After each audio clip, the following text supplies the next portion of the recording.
एक छोटी बच्ची गरीब मल्लाह परिवार में जन्मी। उसका जीवन शुरू हुआ संघर्ष और अत्याचार के बीच। उससे चुराई गई जमीन, पारिवारिक दबाव और समाज की नकारात्मकता का सामना करना पड़ा। फूलन देवी ने हर चुनौती का डटकर मुकाबला किया। डकैतों के बीच उसका नाम बन गया और गरीबों में लोकप्रिय हुई। एक जीवन रॉबिन हुड, जेल, बलात्कार और कई आरोपों के बावजूद उसने कभी हार नहीं मानी। फूलन देवी की कहानी है साहस, विद्रोह और अडिग हिम्मत की, जिसने अपनी जिंदगी को अपने शर्तों पर जिया और हर बाधा को चुनौती दी। 10 अगस्त 1963 उत्तर प्रदेश के जालौन जिले का एक छोटा सा गांव गोहरा का पूर्वा जन्म लेती है एक बच्ची जिसका नाम रखा गया फूलन। पिता देवी दीन मल्हा, माँ मूला मल्हा। फूलन अपने माता पिता की 5 संतानों में से दूसरी संतान थी। 4 बहनें और एक भाई था। पूर्वा गांव यमुना चंबल नदियों के बीच बसा था। चारों तरफ फैली घाटियां और गहरी नालियां। ये इलाका हमेशा से डाकुओं का सुरक्षित ठिकाना माना जाता था, लेकिन फूलन का परिवार डाकू का नहीं बल्कि मेहनतकश गरीब मल्लों का था। भारत की जाति व्यवस्था में मल्लाह समाज को सबसे निचली सीढ़ी पर रखा जाता था। यही कारण था कि देवी दीन को दिन रात संघर्ष करना पड़ता। कभी वो नाव लेकर नदियों में मछली पकड़ते तो कभी दूसरों के खेत में मजदूरी करते। माँ मुल्ला घर संभालती, बच्चों के साथ गोबर से उपले बनाती। परिवार छोटा था। खेत में चना, सूरजमुखी और बाजरा भी उगाते थे, लेकिन इतनी खेती से पेट भरना मुश्किल था। इसी हालातों के बीच फूलन का बचपन गुजर रहा था, जहां हर दिन संघर्ष था, हर रोज एक नई परीक्षा। देवी दीन का एक भाई था, बिहारी लाल। उसका बेटा मायादीन गांव के रसूखदार लोगों के साथ मिलकर जमीन हथियाने की साजिश रचता है। बिहारी लाल और मायादीन ने गांव के नेता को रिश्वत देकर जमीन अपने नाम करवा लिया। फूलन के पिता से उनकी जमीन छीन लिया। देवी दीन का परिवार गांव के किनारे एक छोटा सा घर में रहने को मजबूर हो गया, लेकिन यातना यही खत्म नहीं हुआ। बिहारी लाल और उसका बेटा मनिया दीन बार बार परिवार को परेशान करता, उनकी मेहनत की फसलों को चुराते। मकसद साफ था, देवी दीन और उसके परिवार को गांव छोड़वा देना। इसी हालातों के बीच जब फूलन महज 10 साल की थी, उसने अन्याय के खिलाफ आवाज उठाने का साहस किया। अपनी बड़ी बहन रुक्मणी के साथ वो खेत में जा बैठ खेत से चना तोड़ और वही बैठ खाने लगी। फूलन ने साफ कहा, ये जमीन मेरे बाप का है। कुछ ही देर में मायादीन वहां पहुंचा। उसने गुस्से में फूलन को डांटा और खेत से जाने को कहा, लेकिन फूलन अपनी जिद पर डटी रही। उस छोटी सी उम्र में भी वो अन्याय के सामने झुकने को तैयार नहीं थी। फूलन के जीवन में यह समय एक नई चुनौती लेकर आया। फूलन के माता पिता ने समाज और लोगों के दबाव में आकर फूलन की शादी करना बेहतर समझा। पुत्तीलाल नाम का एक आदमी उसके गांव आया। उसने 100 रुपए, एक गाय और एक साइकिल देने की ऑफर किया। वो छोटा सा रकम उस समय उनके लिए बहुत माना जाता था। दोनों परिवारों के बीच समझौता हुआ। फूलन 3 साल बाद पुत्तीलाल के साथ रहना शुरू करेगी, लेकिन नियति ने कुछ और ही लिखा था। 3 महीने भी नहीं बीते थे कि पुत्तीलाल वापस आ गया। उसने बच्ची को जबरन अपने साथ ले गया। फूलन महज 10 साल की थी, जबकि पुत्तीलाल अपनी उम्र में उससे 3 गुना बड़ा था। वो उसकी सुरक्षा और स्वास्थ्य की परवाह नहीं करता। कुछ ही दिनों में फूलन बीमार पड़ गई। उसके छोटे से शरीर में डर, थकान और बीमारी ने जगह बना ली। जब माता पिता उसे लेने पहुंचे, फूलन को तुरंत डॉक्टर के पास ले जाया गया। उसकी जांच कराई। डॉक्टर ने कहा, गंभीर बीमारी है, बच्चे को ठीक होने के लिए तत्काल देखभाल और दवा की जरूरत है।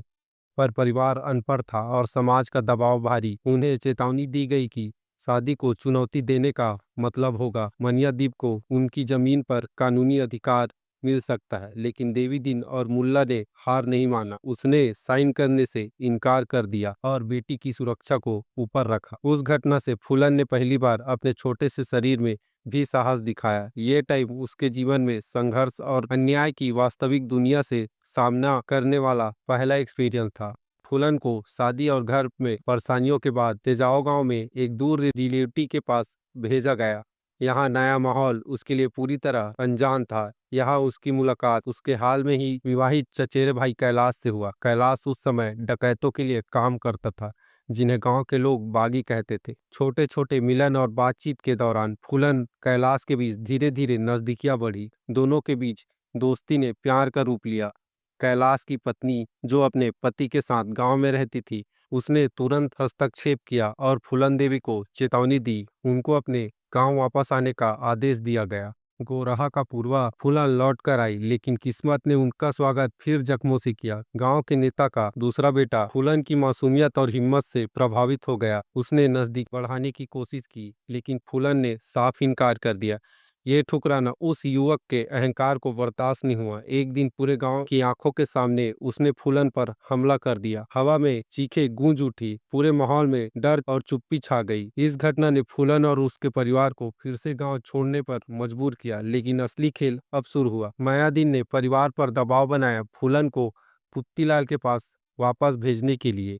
बेबस माता पिता ने सिर झुका दिया और फूलन को उसी आदमी के पास लौटा दिया जिससे उसका रिश्ता पहले ही नर्क साबित हो चुका था। अब स्थिति और भी बदतर थी। पुत्तीलाल ने दूसरी शादी कर ली। नई पत्नी फूलन को ताने देती और उसे दुत्कारती और हर रोज नीचा दिखाती। पुत्तीलाल भी बेरहम बन चुका था। उसकी हर हरकतों में अपमान और जुल्म झलकता था। छोटी सी उम्र में फूलन का जीवन उस नर्क में बदल चुका था जहां हर सांस अपमान की आग से जल रहा था। हर दिन फूलन की आत्मा पर नए घाव बनाता था। पुत्तीलाल फूलन को यमुना किनारे छोड़कर चला गया। फूलन वहां अपने गांव वापस आई। जनवरी 1979 का साल फूलन देवी के जीवन में एक नया कड़वा मोड़ लेकर आया। मायादीन ने उनके परिवार की फसल नष्ट कर दिया और खेत में खड़ा नीम का पेड़ काटना शुरू कर दिया। फूलन केवल 16 साल की थी। छोटी सी उम्र में अपने परिवार की रक्षा और न्याय के लिए खड़ी हुई। उसने गुस्से और हताशा में पत्थर उठाए मायादीन पर, जो सीधे उसके चेहरे पे लगा और खून बहने लगा। लेकिन न्याय नहीं हुआ। पुलिस ने फूलन को गिरफ्तार कर लिया। अंधेरी ठंड और महीने तक फूलन को जेल में रखा गया। खाने पीने की सुविधा सीमित थी। किसी से बात की आजादी नहीं थी। छोटी सी उम्र में ये अनुभव उसके लिए बेहद डरावना और बेसहारा था। परिवार बाहर से मदद करने की स्थिति में नहीं। फूलन ने द आर्टिकल को बताया कि उसे गिरफ्तार इसलिए किया गया था क्योंकि मायादीन ने उस पर लूट का आरोप लगा दिया। जब माला सेन ने पूछा कि क्या पुलिस ने उसके साथ दुष्कर्म किया, फूलन ने सीधे कहा, पुलिस ने मेरे साथ बहुत दुष्कर्म किया और मुझे बहुत पीटा भी। जुलाई 1969 में बाबू गुज्जर के डाकुओं के एक गिरोह ने फूलन देवी को उसके परिवार के घर से अगवा कर लिया। गुज्जर ने फूलन को संपत्ति समझकर फूलन के साथ बहुत बार दुष्कर्म किया। बाबू गुज्जर का एक कमांडर विक्रम मल्हा फूलन के साथ दुष्कर्म का विरोध किया। विक्रम ने गुज्जर को मार डाला। विक्रम गिरोह का नेता बन गया। उसने फूलन को राइफल चलाना सिखाया और दोनों में प्यार हो गया। उस दिन बाद फूलन विक्रम मल्हा दल वाहनों को लूटा, ऊंचे जाति के गांवों को लूटा, पुलिस की वर्दी का उपयोग करके खुद को छिपाया। जैसे ही फूलन के कारनामों की खबर फैली, वो निचली जातियों में लोकप्रिय हो गई। फूलन को कुछ लोग दया सुंदरी, कुछ लोगों ने फूलन को रॉबिन हुड, जो गरीबों को देने के लिए अमीरों से लूटा करती थी, कुछ लोग हिंदू देवी दुर्गा के अवतार के रूप में देखा। यहाँ से फूलन देवी बन गई। गिरोह के पुराने नेता श्री राम सिंह को उसके भाई लल्ला राम सिंह के साथ 1980 में जेल से रिहा कर दिया गया। श्री राम सिंह ठाकुर लोग थे। श्री राम सिंह डाकुओं के साथ शामिल हो गया। सत्ता का जंग शुरू हुआ। श्री राम ने विक्रम मल्हा का हत्या कर दिया। फूलन देवी को श्री राम सिंह अपने साथ कैद कर बेहमई गांव ले गए, जहां फूलन देवी के साथ कुछ और ठाकुरों ने बार बार 3 हफ्ते तक आखिर में फूलन देवी को गांव वालों के सामने नग्न अवस्था में कुएं से उनके लिए पानी भरने के लिए मजबूर किया। फूलन देवी श्री राम सिंह के चंगुल से भागने में कामयाबी हासिल की और जंगलों में छिपते हुए फूलन देवी की मुलाकात डाकू मान सिंह से हुई। दोनों ने मिलकर नया गिरोह बनाया और दोनों प्रेम में बन गए। जंगली जामुन और चोरी की फसलों पर फूलन देवी का जीवन चल रहा था। जंगल खेत फूलन देवी का नया घर बन गया, लेकिन उसके दिल में अन्याय और बदले की आग जल रही। 14 फरवरी 1981 फूलन देवी अपने गिरोह के साथ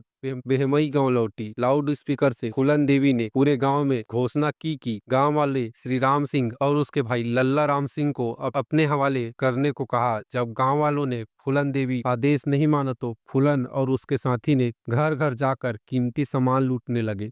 श्री राम सिंह और उसके भाई लल्ला राम सिंह नहीं मिले तो फूलन देवी ने 22 पुरुषों को यमुना नदी के किनारे खड़ा कर दिया और पीछे से गोली चला दी। 20 लोग तुरंत मारे गए, 2 लोग बच गए। उस टाइम अधिकांश मृतकों को ठाकुर माना गया। बचने वालों ने बताया कि आदेश राम अवतार नाम का आदमी दे रहा था, पर पत्रकार खुशवंत सिंह ने और दूसरे सूत्रों के अनुसार ये फूलन देवी ही थी जिन्होंने पुरुषों को मौत के घाट उतारा। इस घटना ने फूलन देवी को दलितों और निचली जातियों के बीच निडर लोकप्रिय बना दिया। लोग फूलन देवी को बड़े जातियों द्वारा किए गए अन्याय दुर्व्यवहार के खिलाफ लड़ने वाली महिला के रूप में हत्याओं और लूटपाट की खबरों ने फूलन देवी को पूरे इलाके में फैला दी। इस हत्या के कारण उत्तर प्रदेश के मुख्यमंत्री वीपी सिंह को इस्तीफा देना पड़ा। बाद में स्पष्ट हुआ कि मारे गए लोग 17 ठाकुर, 1 मुस्लिम, 2 दलित, 2 अन्य पिछड़ा वर्ग का सदस्य शामिल था। फूलन देवी के एब्सेंट में 48 अपराधों के आरोप लगाए गए। नरसंहार के बाद फूलन देवी फरार रही। 31 मार्च 1981 को फूलन देवी को पकड़ ही लेते, पर फूलन देवी वहां से बच निकली। फूलन देवी को आत्मसमर्पण करने के लिए उसकी मां को कपाली जेल में 5 महीने तक रखा गया ताकि फूलन देवी दबाव बनाया जा सके। फूलन देवी ने सख्त शर्तें रखी। हथकड़ी नहीं पहनेगी, परिवार को जमीन और उसके भाई को सरकारी नौकरी देने की डिमांड रखी। 1983 में फूलन देवी के साथ मान सिंह 7 दूसरे लोग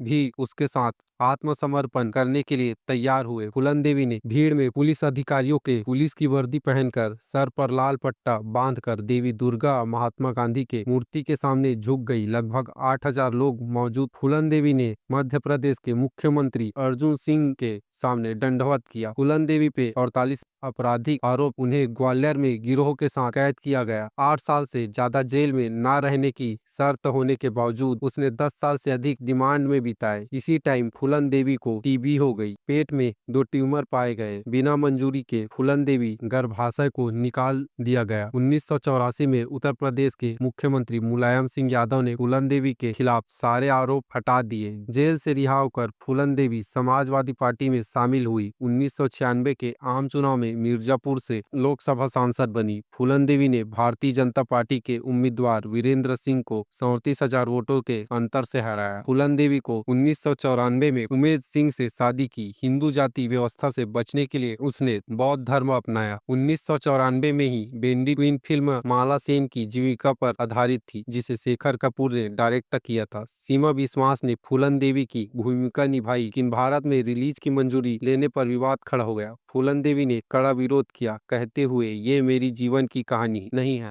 फूलन देवी को राय का समर्थन मिला। वकील इंदिरा सिंह और राय ने दिल्ली उच्च न्यायालय में फिल्म रोकने का मामला दर्ज कराया। अंत में चैनल 4 ने उन्हें लगभग 42 लाख रुपए का समझौता किया। फूलन देवी शिकायत वापस ले ली। उसी साल फूलन देवी ने अपनी आत्मकथा आई फूलन देवी लिखवाई, जो बाद में फ्रेंच, अंग्रेजी, जापानी और भी बहुत भाषाओं में प्रकाशित हुआ। 25 जुलाई 2001 को दोपहर 1:30 बजे फूलन देवी को उनके घर के बाहर 3 अज्ञात हमलावरों ने गोली मारकर हत्या कर दी। फूलन देवी को 9 गोलियां लगी। फूलन देवी के बॉडीगार्ड भी घायल हुए। लोहिया अस्पताल ले जाने पर फूलन देवी मृत घोषित किया गया। उस समय फूलन देवी की उम्र 37 वर्ष। वो सांसद भी थी। फूलन देवी हत्या के कारण सांसद के दोनों सदनों का कामकाज 2 दिन के लिए स्थगित कर दिया गया। फूलन देवी का अंतिम संस्कार मिर्जापुर में किया गया।